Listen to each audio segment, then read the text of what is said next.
wabarakatuh. Perkenalkan, nama saya Dewi Rahayu. Di sini saya calon guru penggerak angkatan 7 dan saya saat ini sedang bersama Ibu Kepala SMP Wiyata Bakti yang bernama Ibu Lala. Ya. Mungkin di sini kita akan membahas mengenai pengambilan keputusan terkait dilema etika yang ada di sekolah. Mungkin langsung saja Ibu ya. Yang pertama pertanyaannya adalah kan Ibu di sini sebagai kepala sekolah gitu ya. Tentunya Ibu sudah banyak pengalamannya dan pasti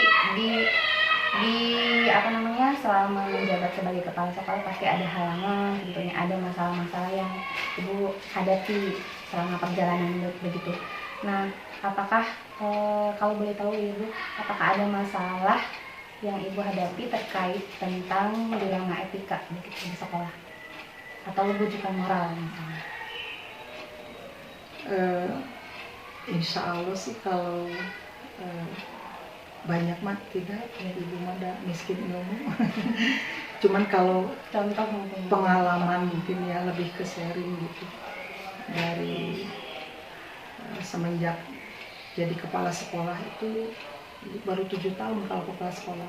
iya. Kalau ngajar mah dari tahun 98. Udah 25 tahun ya Bu. Contohnya yang dilema etika itu mengenai misalkan mengenai honor guru. Kan karena kalau di sekolah swasta itu kan sumber daya manusianya yang dioptimalkan gitu, karena kebanyakannya di sini honorer murni gitu kan. Honorer murni gitu. Karena PNS itu DPK dari tahun kemarin sudah habis ditarik oleh pemerintah gitu. Satu sisi Ibu tidak mau memeras masyarakat, dalam arti kata sesuai tadi yang sudah diobrolkan sebelumnya bahwa Wiyata Bakti mah diamanahkan oleh pengurus yayasan, para pendahulu, para pendiri, para pengurusnya, bahwa ciptakan SMP Wiyata Bakti itu adalah sekolah yang katakanlah berkualitas dalam pendidikannya, bagus menurut standar pendidikan nasional tentunya, tapi terjangkau. Kan satu sisi kan dilema etika untuk tidak memeras siswa atau masyarakat positif, tapi satu sisi hidupnya suatu pendidikan yang paling utama adalah yang harus diperhatikan adalah kesejahteraan guru. Gitu. Insya Allah di sini dilatihnya ikhlas. Ikhlas itu bukan artinya tidak dapat apa-apa gitu. Nah, bagaimana caranya gitu supaya masyarakat tidak dijadikan sapi perahan, guru juga kesejahteraannya terperhatikan. Jadi pengambilan keputusannya ya kita berdiskusi tentunya kalau untuk masalah keuangan dengan masyarakat, tapi kita mengambil katakanlah memungut keuangan terhadap masyarakat itu secukupnya sesuai dengan kebutuhan yang diperlukan oleh siswa yang tidak tercover oleh dana BOS gitu. Jadi guru kesejahteraannya terpenuhi, masyarakat juga tidak terbebani. Itu. Cuman kalau guru mah ya, kalau untuk guru dikasih pengertian. Saya sebagai yang diamanahi oleh yayasan menjalankan seperti ini, mau nggak dengan berjuang dengan kondisi honor dari bos sesuai juknis, terus honor misalkan tambahan dari sekolah juga secukupnya. Dan yang dicari mah kita mah keberkahan ya, bukan banyaknya uang tapi sama Allah mudah-mudahan dicukupkan. Amin. Gitu barangkali itu contohnya kalau yang dilema etika ya. Kalau misalnya itu kan terkait guru. Kalau misalnya satu aja misalnya contoh lain di masalah siswa. Ada tidak kira-kira? Ada banyak juga. Salah satu contohnya kegiatan ekstrakurikuler. Ekstrakurikuler gitu. Kalau di SMP Wiyata Bakti itu kan ada 9 ekstrakurikuler gitu kan. Kita fasilitasi karena minat bakat anak itu kan pada prinsipnya kan berbeda-beda, tapi kan semuanya harus didukung. Betul. Gitu, harus didukung gitu. Tapi kadang-kadang kita juga harus memfokuskan gitu. Satu sisi gurunya bagus, ingin semua melatih, anaknya juga bagus. Misalkan di sini kasusnya adalah anak itu kadang-kadang memilih ekskul banyak, gitu. Bagus sebetulnya itu baik ya. Gitu. Aktif, tapi di sini harus ditengahi yang lebih baik itu adalah yang fokus, karena terlalu banyak itu kan mengurangi kefokusan berlatih. Gitu. Nah itu solusinya adalah guru-gurunya juga diambil yang profesional di bidangnya gitu. Siswanya diarahkan untuk betul-betul yang mereka minat bakati. Maksimal dari 9 itu maksimal 2 gitu. Mudah-mudahan itu contoh dilema etika yang ada di Wiyata Bakti, kasus pengambilan ekstrakurikuler. Kadang-kadang anak-anak itu ada sesudah memilih ada sebulan masih bingung bolak-balik gitu. Padahal semuanya juga baik. Ya Allah ya Bu ya. Mohon Ibu gitu. Itu salah satu contoh kasusnya ya Bu ya. Tadi terkait guru, kemudian juga ada siswa. Nah selanjutnya mungkin ya Bu ada pertanyaan. Menurut Ibu bagaimana Ibu dapat mengidentifikasi kasus-kasus yang muncul ini gitu? Mana yang kiranya menurut Ibu ini dilema etika atau mana yang disebut dengan bujukan moral? Bagaimana cara Ibu mengidentifikasi kasus mungkin? Mengidentifikasinya yaitu kalau yang dilema etika mah kelihatan dari ketika kita memunculkan, kalau siswa ya di program. Kelihatan anak itu dari contoh tadi seperti pemilihan ekstrakurikuler itu mengidentifikasinya anak ini terjadi ini, padahal ini baik loh semua, tapi tetap anak harus difokuskan gitu. Seperti itulah diidentifikasinya kelihatannya dari kita mengeser atau melaksanakan program tersebut. Siapa yang terlibat, apa masalahnya, jadi ketahuan gitu, teridentifikasi dengan kegiatan yang dilaksanakan itu secara otomatis. Gitu. Nah untuk selanjutnya Bu, di sini bagaimana Ibu menjalankan pengambilan keputusan di sekolah Ibu, terutama untuk kasus-kasus di mana ada dua kepentingan yang sama-sama benar atau sama-sama mengandung nilai kebajikan. Jadi bagaimana cara Ibu menjalankan pengambilan keputusan di sekolah Ibu? Kalau Ibu biasanya suka duduk bersama, dimusyawarahkan untuk mufakat dengan prinsip duduk sama rendah, berdiri sama tinggi, nggak ada senior, nggak ada junior. Kalau kata orang Sunda mah luang mati kepada orang. Jadi ilmu mah dari siapa aja, ayo saling kasih masukan gitu, supaya ini juga jalan berbarengan, jadi jatuhnya harmonis. Biasanya ngobrol bareng gitu, didiskusikan gitu. Kalau kita niat baik mah Allah juga ngasih solusi yang baik juga. Pengalamannya seperti itu. Walaupun kadang rada alot, karena orang kan punya prinsip gitu. Betul, tapi kalau dengan duduk bersama mah, misalnya kayaknya di WB mah alarkur. Alhamdulillah. Gurunya, alhamdulillah. Mungkin nah ini Bu ya, tadi kan Ibu duduk bersama itu untuk bagaimana menjalankan pengambilan keputusannya. Mungkin lebih rinci lagi, adakah langkah-langkah atau prosedur yang biasa Ibu lakukan? Seperti apa langkahnya dulu nih, misalnya langkah-langkahnya gitu. Kalau mengambil keputusan dipanggil orang-orang yang bersangkutan, individu-individunya, terus satu-satu didengarkan permasalahannya, jadi satu-satu ditanya permasalahannya apa gitu. Sesudah itu ya mencari solusi bersama, jalan keluar. diskusi tadi ya Bu ya. Mohon Diskusi tadi ya. Untuk mendapatkan solusinya gitu ya. Kemudian hal-hal yang Ibu anggap efektif dalam pengambilan keputusan pada kasus-kasus dilema etika itu seperti apa? Hal-hal yang efektif ya ketika mengalami kasus dilema etika, efektifnya ya duduk bersama, duduk bersama, menyamakan persepsi gitu ya, menyamakan persepsi.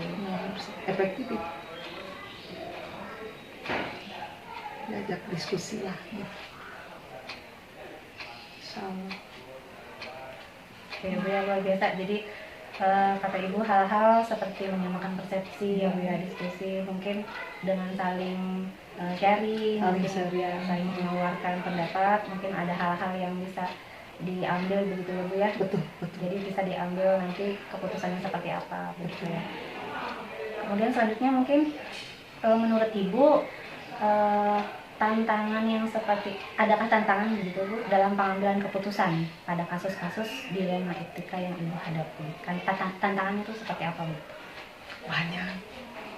Kalau di lapangan tantangannya kira-kira masalah apa atau dalam hal apa? Karena merasa kadang-kadang karena merasa mereka ini yang apalagi kalau guru dengan guru ya. Betul.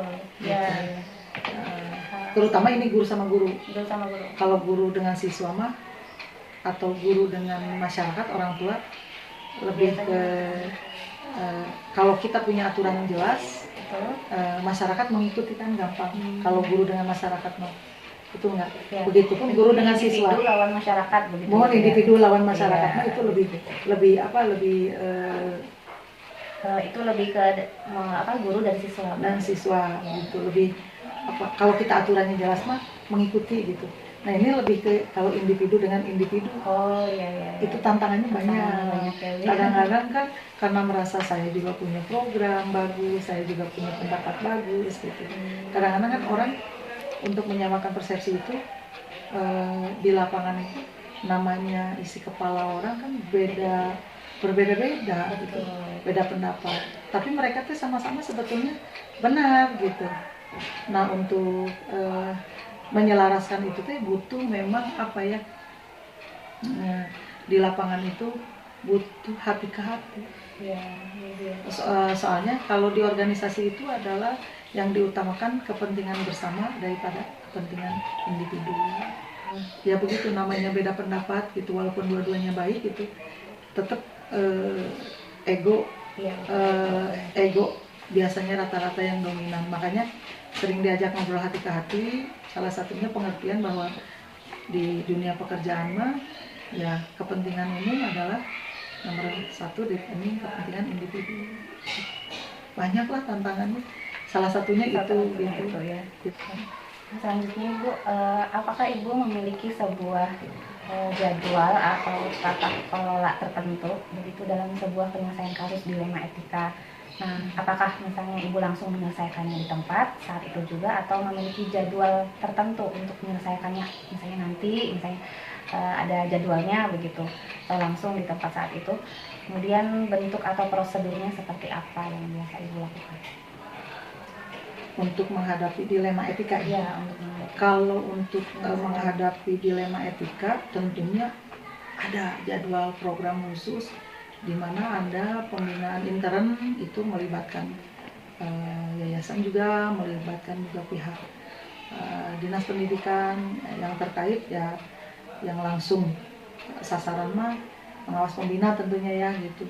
Itu ada jadwal khusus gitu. Nah kalau jadwal kepala sekolah ada juga jadwal khusus gitu. Untuk karena memang memberi pengertian kepada sesama rekan itu tidak instan gitu. Kalau Ibu prinsipnya gitu harus butuh proses, butuh komunikasi. Kan kita itu sekolah itu berumah tangga tapi rumah tangga besar gitu. Kunci lancarnya berumah tangga kan salah satunya adalah komunikasi. Jadi itu harus dikomunikasikan, program itu harus dikomunikasikan, memang ada program yang khusus. Ada.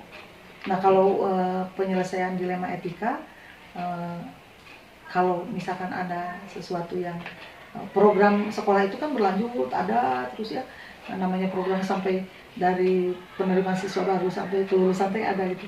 Kalau ada hal-hal yang di lapangan terjadi hal-hal yang supaya ini tidak berlarut-larut, kalau penyakit mah terobati sebelum kronis gitu ya hari itu diselesaikan gitu, dengan baik-baik.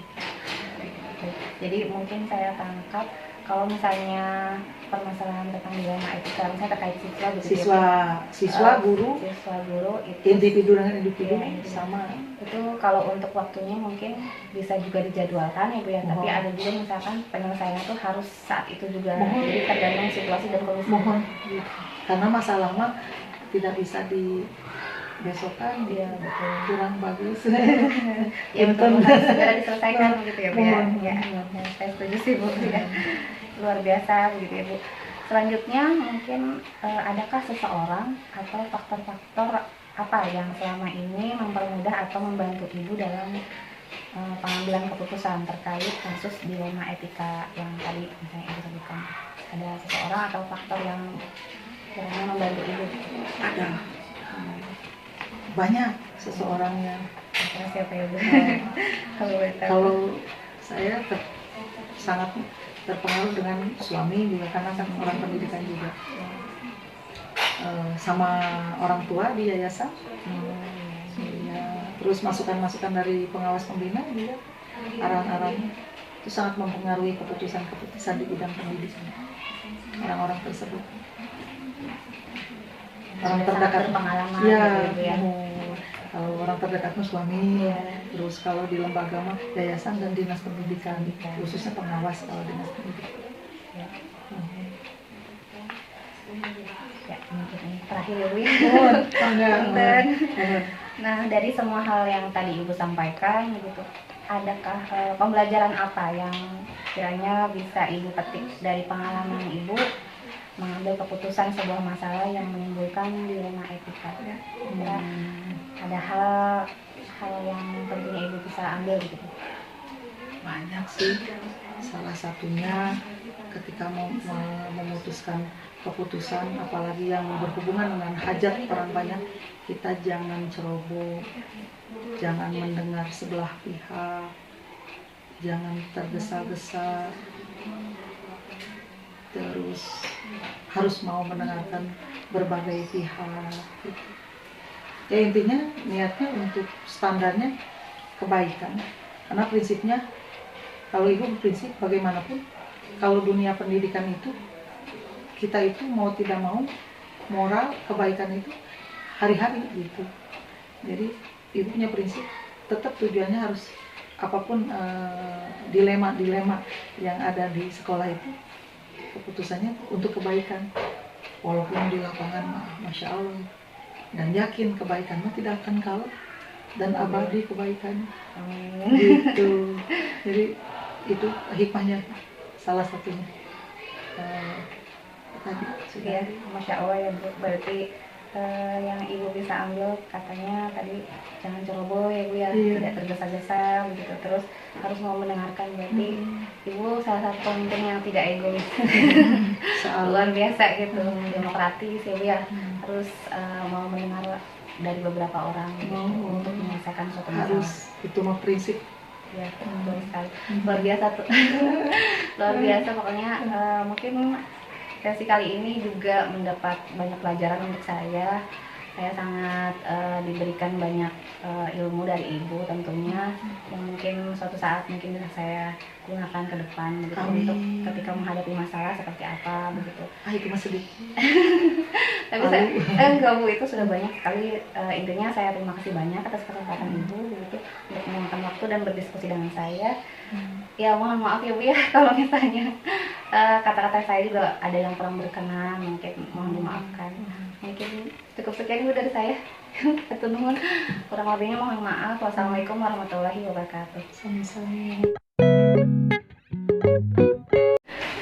Assalamualaikum warahmatullahi wabarakatuh. Waalaikumsalam warahmatullahi wabarakatuh. Ibu, terima kasih sebelumnya sudah menyempatkan waktunya Ibu ya untuk bisa berdiskusi. Saya kebetulan ada tugas di penggerak begitu ya Bu ya, untuk menanyakan atau mewawancarai kepala sekolah, dan itu tentu saja Ibu begitu sebagai pemimpin sekolah. Nah, hal ini terkait dengan masalah pengambilan keputusan di sekolah begitu ya Bu ya. Jadi mungkin ada beberapa pertanyaan yang akan saya ajukan kepada Ibu. Kiranya mohon bersedia Ibu menjawab. Insya Allah sebisanya ya. Iya Ibu, Insya Allah. Tidak apa-apa Ibu.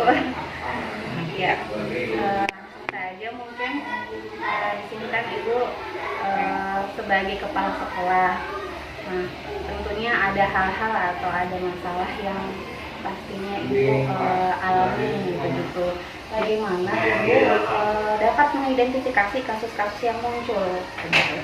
Di mana tentunya dari masalah yang terkait dilema etika atau dari kasus yang termasuk rujukan moral.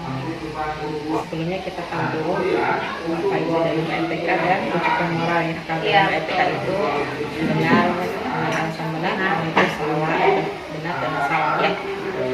Sekolah sudah kita ketahui bersama bahwa tentu setiap sekolah mempunyai kasus atau dilema ya. Setiap sekolah nggak mungkin sekolah lurus-lurus saja. Nah di sini karena sekolah merupakan institusi moral yang senantiasa menghadapi berbagai macam kasus. Tentunya sebagai pemimpin kita harus selalu mengidentifikasikan dulu kasus dilema etika tersebut ya. Jadi yang pertama, apa hubungannya dengan kepentingan pribadi atau dengan kelompok. Yang kedua, kita harus menjunjung keadilan atau mengedepankan rasa kasihan.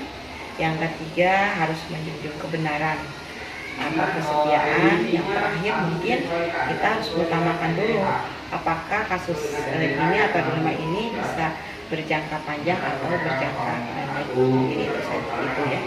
Jadi sekali lagi kita harus bisa memilah dulu mana yang disebut dengan dilema etika maupun rujukan moral. Ya, jadi tadi saya tangkap bahwasanya Ibu berkata kalau dilema etika itu lebih kepada benar ya, sedangkan rujukan moral itu benar versus salah. Ya.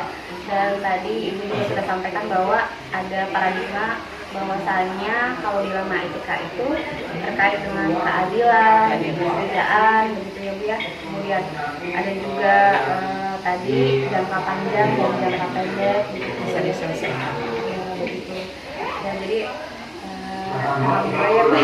luar biasa begitu. Sudah sejauh ini Ibu juga sudah tentunya sangat memahami begitu, dan saya bisa belajar dari Ibu begitu. Dan selanjutnya Bu, tadi bagaimana mengidentifikasi kasus. Nah sekarang bagaimana Ibu menjalankan pengambilan keputusan, terutama untuk kasus di mana ada dua kepentingan yang sama-sama besar, sama-sama benar dan mengandung nilai kebajikan. Kita mengidentifikasi masalah yang telah ada, mungkin kita harus mengambil keputusan ya, berpegang pada prinsip yaitu peduli, menetapkan aturan dan mengutamakan akhir atau hasil akhir.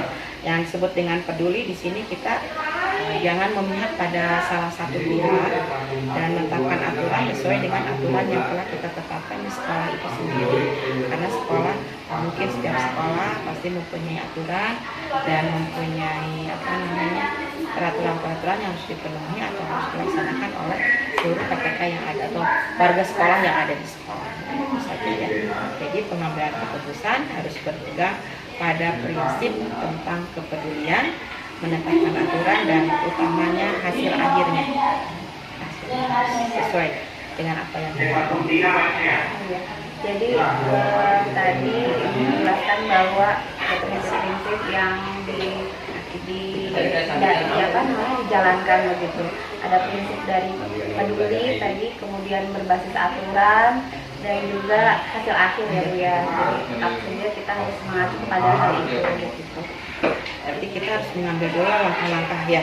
Langkah-langkah pengambilan keputusan itu kalau masalah ya ada 9, tapi yang baru Ibu apa itu hanya pertama kita harus mengidentifikasi masalah, apakah ini masalah termasuk ke dilema etika atau dilema moral. Yang kedua, menentukan siapa saja yang akan terlibat nantinya. Yang ketiga, mengumpulkan fakta yang relevan. Di sini fakta tidak fakta hanya kabar burung, tapi harus nyata.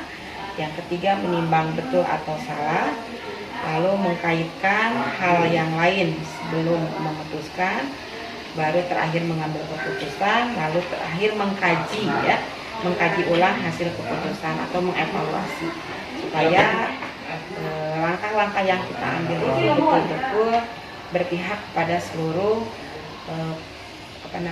warga sekolah yang ada atau orang yang mempunyai masalah. Ya, jadi tadi menurut Ibu langkah-langkah atau prosedur yang biasa Ibu lakukan dalam pengambilan keputusan itu terkait ada 9 langkah dan di mana mengidentifikasi dulu kasusnya, kemudian menimbang begitu ya Bu, dan mengumpulkan data, mungkin siapa yang terlibat, kapan, apa masalahnya begitu Bu. Sampai akhirnya terakhir mungkin evaluasi ya keputusannya dan ada refleksi hasil akhir ya.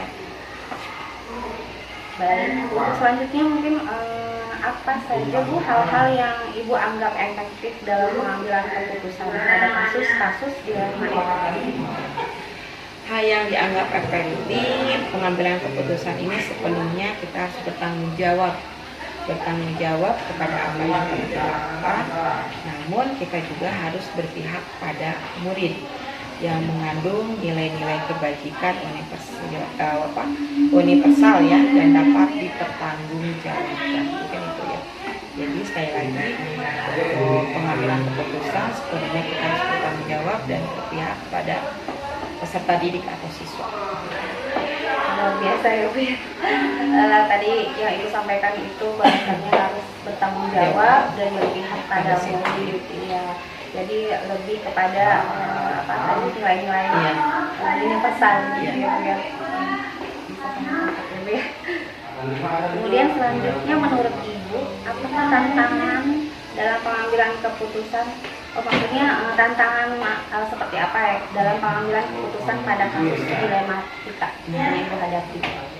Kalau dilematika itu orangnya itu benar. Ya, benar. Berarti menegakkan keadilan dengan mengesampingkan rasa kasihan ya. Contohnya aja sepertinya problema di kelas. Anak itu sepertinya anak kurang, tetapi karena dia rajin atau karena dia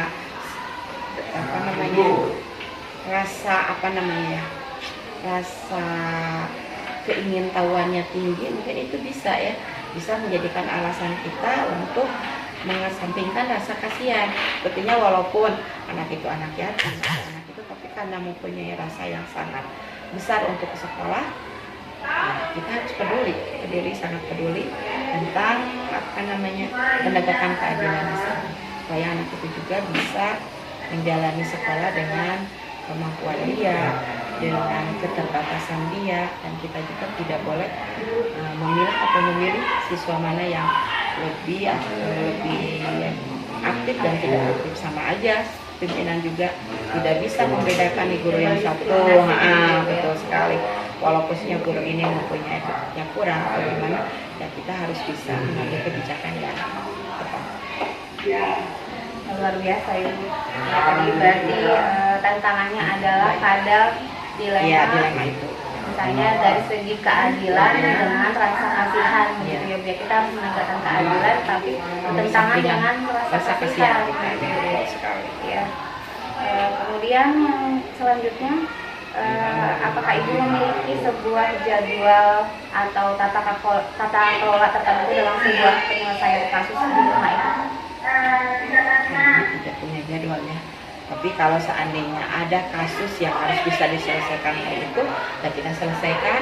Nah, kalau seandainya kasus itu agak berat, mungkin kita selesaikannya secara berkala atau bertahap atau terprogram lah, supaya kasus itu bisa selesai dengan tuntas. Tidak ada jadwal yang harus mengikat ya. Mungkin situasi dan kondisi gitu ya Bu ya. Sesuaikan aja dengan kondisi kita ya. Permasalahannya berat tidaknya. Iya. Kemudian adakah seseorang atau faktor-faktor apa yang mungkin selama ini mempermudah atau membantu Ibu dalam melakukan pengambilan keputusan terkait kasus dilema itu? Kalau yang ini selalu berkolaborasi ya, karena kita mengambil keputusan itu tidak bisa kita mentang-mentang pimpinan sepertinya, kita langsung tidak bisa. Kita kolaborasi dengan pihak-pihak yang dapat terlibat dalam kasus tersebut, atau kita kerjasama dengan KTK seluruh warga yang ada di sekolah. Mungkin saja kalau seandainya sudah agak meluas, kita bisa berkonsul dengan pengawasan, dengan ibu pengawas, atau dengan kedinasan, atau juga mungkin dengan komite yang ada di sekitar kita. Jadi kolaborasi, yang utamanya kolaborasi dan melibatkan serta mempertimbangkan orang-orang yang akan bisa membantu menyelesaikan masalah tersebut. Jadi tergantung dari permasalahannya juga ya dia, dan mungkin Ibu bisa juga berdiskusi dengan dia yang bisa diajak untuk Bicara, sharing, bisa dengan komite, bisa dengan guru, pengawas. Pemecahannya kan kalau banyak orang biasanya banyak masukan-masukan atau ide-ide yang baru ya. Kita sepertinya mempunyai ide itu, kalau yang lain bisa ide yang lain, mengapa tidak? Kalau sepertinya masalah itu bisa diselesaikan dengan ide orang tersebut. Jadi tidak memihak bahwa kita ini pimpinan yang harus itu. Luar biasa Ibu ya. Saya tangkap berarti Ibu memang sangat toleransi, demokratis begitu. Jadi betul-betul mempertimbangkan yang lain juga untuk mengambil keputusan. Kemudian yang terakhir ya Bu ya, dari semua hal yang telah Ibu sampaikan tadi, pembelajaran apa yang dapat Ibu petik dari pengalaman Ibu selama mengambil keputusan? Dalam pengambilan keputusan, memang yang pertamanya kita tidak boleh tergesa-gesa ya. Karena kita tergesa-gesa mungkin hanya bisa mementingkan atau mementingkan sepihak. Tetapi kalau kita secara musyawarah, secara mufakat, secara berkolaborasi, permasalahan-permasalahan yang ada kita tangani bersama, kita selesaikan bersama, insya Allah hasilnya juga tidak akan terlalu memberatkan salah satu pihak. Jadi sekali lagi, dalam pemecahan masalah atau pengambilan keputusan selaku pimpinan tidak boleh tergesa-gesa. Ya, insya Allah. Jadi bisa saya ambil pelajaran juga dari yang Ibu sampaikan, bahwa kita ketika ada masalah kemudian tidak tergesa-gesa dalam menentukan keputusan. Sebaiknya melibatkan orang yang berkompeten ya, supaya kita pengambilan kebijakannya juga lebih tepat. Ya, betul sekali. Apalagi di rumah etika kan benar dan benar ya. Kita harus mempertimbangkan benar-benar sebetul-betulnya, sebenar-benarnya. Ya, yang kiranya tidak menyakiti hati banyak orang gitu. Luar biasa. Mungkin cukup ya Bu dari saya, luar biasa sekali, dan terima kasih atas kesempatannya. Saya jadi banyak mendapatkan ilmu tentunya dari Ibu yang bisa digunakan nanti kelak. Insya Allah. Amin. Mudah-mudahan Ibu selaku kepala sekolah menjalankan tugasnya dengan lancar, kedepannya sukses, tidak ada hambatan, dan bisa menjadi pemimpin yang diharapkan gitu, bagi rekan-rekan Ibu yang lain. Terima kasih Ibu.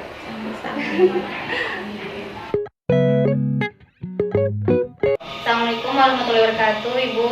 Waalaikumsalam warahmatullahi wabarakatuh. Ya, Ibu, perkenalkan, nama saya Dewi Rahayu.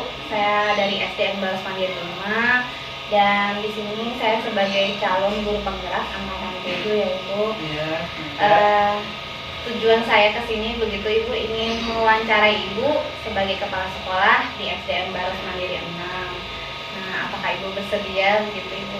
Iya, mangga, insya Allah apapun Ibu sebagai kepala sekolah kalau diminta penjelasan yang sifatnya mendukung tugas sebagai guru penggerak Ibu Ayu, mangga. Alhamdulillah, terima kasih ya Bu sudah menyempatkan waktunya. Ya, mungkin ada beberapa pertanyaan ya Ibu yang akan saya ajukan. Ya. Kiranya mohon Ibu menjawab begitu. Langsung saja mungkin di sini yang pertama ya Bu ya, Ibu kan sebagai kepala sekolah di SD Baros Mandiri 6. Nah, tentunya selama perjalanan itu pasti ada masalah-masalah begitu ya Bu ya yang dihadapi. Nah, kalau boleh saya tahu begitu, tantangan atau permasalahan yang terkait dengan dilema etika atau bujukan moral di sekolah biasanya seperti apa ya Bu? Ya. Untuk Ibu sebagai kepala sekolah Baros Mandiri 6, tentunya kalau ada masalah yang ada, mungkin Ibu sebagai kepala sekolah menanggapinya dengan sabar, teliti, dan penuh keikhlasan. Ya, jadi masalah tersebut diteliti dulu apakah bisa dipecahkan atau tidak. Nah, selanjutnya Ibu mengambil forum diskusi atau musyawarah untuk memecahkan masalah tersebut, baik dengan guru-guru, dengan komite sekolah, maupun dengan para orang tua, sehingga menghasilkan satu keputusan berdasarkan suara bersama. Gitu, Neng Ayu, ya. Kalau boleh tahu contoh misalnya seperti apa ya Bu? Misalnya yang terkait dengan siswa. Oh, misalnya yang baru-baru ya, seperti SD Baros Mandiri 6 ini, bulan awal Maret itu kan banyak siswa yang lulus seleksi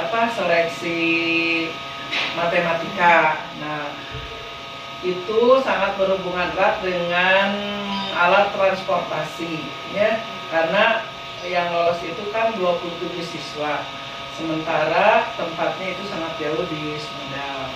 Maka Ibu mengumpulkan para orang tua yang anaknya lolos, kemudian ada Pak Komite, kemudian mengundang beberapa guru untuk memusyawarahkan bagaimana supaya para orang tua itu ikut partisipasi untuk menjajah anaknya dan untuk mengkondisikan angkutannya ke Sumedang. Itu dirapatkan dengan orang tua sehingga menghasilkan suatu keputusan, tidak dipaksa, tidak ada tekanan, tapi betul-betul orang tua menyadari. Itu karena Ibu sebagai kepala sekolah menjelaskan dulu arahannya harus begini, dan kondisi sekolahnya seperti ini. Dan alhamdulillah akhirnya permasalahan itu dapat terlaksana. Dan para orang tua sangat antusias dan menjajah putra-putrinya untuk mengikuti lomba di Sumedang. Alhamdulillah sudah beres. Ya. Luar biasa tadi ya Bu ya, infonya, ceritanya begitu. Kemudian bagaimana Ibu dapat mengidentifikasi kasus-kasus yang muncul ini ya Bu ya, mana yang berupa dilema etika dan mana yang berupa bujukan moral gitu. Bagaimana cara mengidentifikasi kasus ini sebagai dilema etika ataukah ini sebagai bujukan moral?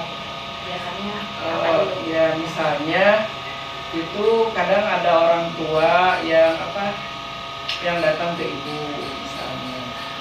Itu tentang misalnya bahwa guru tersebut mengajarnya seperti ini, ada kekurangannya, harus ini kata orang tuanya. Maka Ibu sebelumnya Ibu dianalisis dulu oleh Ibu, ya diperiksa apakah berita itu betul atau tidak. Maka Ibu tidak langsung memutuskan, tapi memanggil guru tersebut, disinkronkan, Neng, apakah betul permasalahan itu munculnya dari guru tersebut atau hanya kabar bohong misalnya. Maka Ibu manggil guru tersebut, kemudian diarahkan, dan alhamdulillah guru tersebut insya Allah akan merubah, tidak akan dibiasakan lagi seperti itu. Memang ada gitu ya, tapi nggak usah disebutkan. Ya, kemudian ke orang tua ya dijelaskan supaya ya sama-sama bekerja sama. Jadi dalam mendidik anak tidak langsung oleh guru di sekolah saja, tapi di rumah juga harus Alhamdulillah memang ada beberapa kali, tapi ya alhamdulillah sudah bisa diatasi. Ya, jadi yang pertama yang saya tangkap tadi Ibu, misalnya ada masalah atau kasus-kasus Ya, terutama dalam KBM. Iya, Terus ada juga sih yang kelas 6 kan sudah mulai tugas. Iya. Nah, ada sih temuan-temuan sudah didiskusikan dengan wali kelasnya, kemudian orang tuanya juga dipanggil. Ya, jadi tadi Ibu sebagai kepala itu yang pertama adalah menganalisis Bu ya, Iya. dicari tahu dulu tadi permasalahannya, tidak langsung percaya begitu saja Bu ya, Iya, dari salah betul. satu pihak gitu. Harus ada diskusi dulu, kemudian cari tahu kebenarannya, faktanya, baru nanti bisa dicarikan solusinya gitu deh Bu ya. Kemudian selanjutnya ya Bu ya, bagaimana Ibu menjalankan pengambilan keputusan di sekolah Ibu, terutama untuk kasus-kasus di mana ada dua kepentingan yang sama-sama benar. Makanya satu kasus ini tuh dua-duanya tuh sama benarnya gitu. Misalnya dari pihak A benar, anggapannya ini juga benar. Ya, caranya yaitu didiskusikan dulu nih dengan warga sekolah, dengan guru, dengan orang tua, dengan guru-guru senior misalnya, mana yang lebih penting. Misalnya ada dua kepentingan A dan kepentingan B yang sangat darurat, misalnya kepentingan yang mana gitu dipilih. Kalau yang bisa ditunda dulu gitu. Jadi Ibu tadi berbicara bahwa harus Ya, didiskusikan. ya, pokoknya gitu semua ya, halnya. semua permasalahan yang ada di sekolah itu didiskusikan. Ya. Dengan pihak-pihak terkait ya Bu ya. Yang sering dengan komite, dengan komite, guru. Jadi ya. semua keputusan yang ada di sini, misalnya ada sumbangan, itu Ya. selalu konfirmasi dengan komite sekolah, dengan stafnya juga dengan guru. Ya, luar biasa ya Bu ya. Ya berarti tadi Ibu sangat ini ya Bu ya, demokratis. Iya. Ya, harus Jadi belum tentu yang ide ibu bagus, kalau tidak dirapatkan atau dimusyawarahkan, belum tentu kata guru-guru ide ibu teh bagus. Iya, betul. Jadi selalu dimusyawarahkan. Dimusyawarahkan ya. Dan dicari tahu tadi Bu ya, didahulukan katanya mana yang lebih penting. Kemudian adakah langkah-langkah atau prosedur seperti apa yang biasa Ibu lakukan selama ini? Prosedur. Ya, langkah-langkahnya biasanya apa dulu begitu sebelum Ibu melakukan pengambilan keputusan? Ya, langkah pertama itu dengan kebijakan ibu dimusyawarahkan dengan guru-guru, dengan orang tua, kembali terus ya, mengajak, terus dipanggil gitu ya ibu memberikan contoh, misalnya absen di sekolah lebih pagi, absensi marknya selalu diisi, gitu. Berusaha terus naik sehingga ibu bisa memberikan contoh kepada guru-guru, gitu. Misalkan kalau kegiatan jumsi, nah ibu juga langsung turun ngasih contoh, misalnya ikut mengarahkan siswa, ikut mengatur, yang ini misalnya bersikap dari ini ke sini, pokoknya berbaur lah dengan guru dengan siswa. Ya, jadi mungkin langkah-langkahnya tadi ya Bu ya, kata Ibu kalau misalnya ingin mengambil keputusan itu sebelumnya mungkin dicari tahu ya Bu ya, ininya masalahnya dari orang-orang yang terkait, dikumpulkan begitu ya Bu ya, baru dimusyawarahkan hingga menemukan solusi. Nah, ya begitu nih. Ya.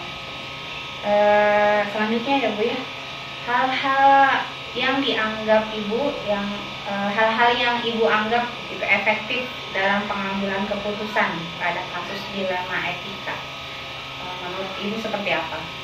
Ada tidak begitu hal-hal yang Ibu anggap efektif, ini paling efektif begitu? Ya, sebagai pemimpin harus sabar, ikhlas, tanggung jawab, sehingga nanti tidak mudah terpancing emosinya selalu stabil, supaya untuk mengambil keputusan itu enak gitu lah, Neng. Tidak terburu-buru, selalu dibolak-balik. Apakah keputusan ibu teh benar misalnya atau salah? Apakah salah gitu, Neng? Jadi itu langsung misalnya hari ini A, terus ibu teh langsung oh harus A. Nah, ibu selalu dibolak-balik. Dipertimbangkan. Luar biasa ya Bu ya. Jadi hal-hal yang ibu anggap efektif itu tadi harus sabar sebagai pemimpin ya Bu ya. Tidak terpancing, emosi. Emosinya stabil. Betul sekali. Kemudian selanjutnya, adakah yang menurut ibu merupakan tantangan dalam pengambilan keputusan pada kasus-kasus dilema etika? Tantangannya apa kira-kira Bu untuk mengambil keputusan gitu, pada kasus yang tadi yang dua-duanya benar gitu? Tantangannya apa biasanya? Tantangannya ya semua guru kan punya ide masing-masing. Belum tentu, kata ibu juga tadi, ide ibu bagus diterima oleh guru-guru. Tapi perlu ya tetap saja harus didiskusikan. Dianalisis supaya keputusannya maksimal gitu kan. Iya, jadi tantangannya iya Bu ya, karena tiap orang itu berbeda-beda Bu ya pemikirannya, idenya mungkin ya, jadi harus menyamakan persepsi ya Bu dalam diskusi. Iya. Ya. 28 orang pasti kan karakternya ada 28. Iya, beda-beda ya Bu. Tidak bisa langsung krok gitu. Ya, betul Itu sekali. nih. Kemudian selanjutnya, apakah ibu memiliki sebuah jadwal tertentu dalam menyelesaikan kasus dilema etika, atau misalnya apakah ibu langsung menyelesaikannya di tempat saat itu juga misalnya, atau memiliki jadwal tertentu untuk menyelesaikannya? Oh, kalau ada sesuatu di sekolah, kalau ibu dilihat orangnya, dilihat lagi moodnya, misalnya si A itu lagi marah, kalau ditegur ke ibu langsung pasti kan bukannya sadar, tapi kan ditunggu dulu emosinya ke bawah dulu. Setelah orangnya rada tenang, ibu masuk gitu, ngasih arahan-arahan. Jadi bisa besoknya gitu. Yang penting orang tersebut ada perubahan. Jadi menyesuaikan situasi Ya, kondisi begitu ya Bu ya. jadi dilihat dulu Neng itunya karakternya. Kemudian selanjutnya Ibu, adakah seseorang atau faktor-faktor apa yang selama ini mempermudah atau membantu Ibu dalam pengambilan keputusan terkait kasus dilema etika? Ya, karena kerjasama, gotong royong, guru-guru, keterbukaan. Kira-kira siapa yang membuat Ibu mudah gitu mengambil keputusan? Adakah seseorang yang bisa membantu Ibu, atau ada? Ada sih, ibu suka ngobrol dengan guru-guru senior di sini. Jadi kan memberikan pandangan ke ibu, oh ini tuh saya ini sharing dulu nih dengan guru senior. Gitu. Kemudian terakhir ya Bu ya, Sob Neng, apa lagi? dari semua hal yang telah Ibu sampaikan, pembelajaran apa yang dapat Ibu petik atau hikmah yang Ibu ambil dari pengalaman Ibu dalam mengambil keputusan dalam suatu masalah yang menimbulkan dilema etika? Oh ya, jadi kesimpulannya sebagai pemimpin, kalau mengambil keputusan itu tetap dianalisis, sabar, bijaksana, dan selalu memberi teladan kepada guru-guru. Ada guru-guru nih. Ini luar biasa ya Ibu tadi, katanya harus sabar ya Bu ya, bijaksana gitu. Kemudian juga sebagai pemimpin mungkin jadi teladan bagi Jangan ibu lupa yang sering berdoa, mengarahkan gitu ya. kepada hal-hal yang agamis itu aja. Kalau ibu mah ya alhamdulillah begitu Alhamdulillah ya, nih. luar biasa. Penjelasan dari ibu, mohon maaf bila ada hal-hal yang masih kurang Mangga lah. Insya Allah guru penggerak calon ibu kepala sekolah lebih baik lagi daripada ibu. Amin Ibu, sebelumnya saya terima kasih banyak atas waktunya Ibu bisa berdiskusi, berbincang gitu dengan saya. Mungkin saya banyak mendapatkan ilmu pelajaran dari Ibu. Pokoknya saya terima kasih dan saya doakan semoga Ibu sebagai pemimpin untuk jalan dengan lancar tugasnya, Amin. gitu. Sekolahnya juga semakin baik gitu ya. Ini pokoknya terima kasih banyak. Kalau gitu saya sudahi Bu ya. Ya, enggak. Terima kasih. Terima kasih Bu sebelumnya. Sama-sama. Assalamualaikum warahmatullahi wabarakatuh. Waalaikumsalam warahmatullahi wabarakatuh.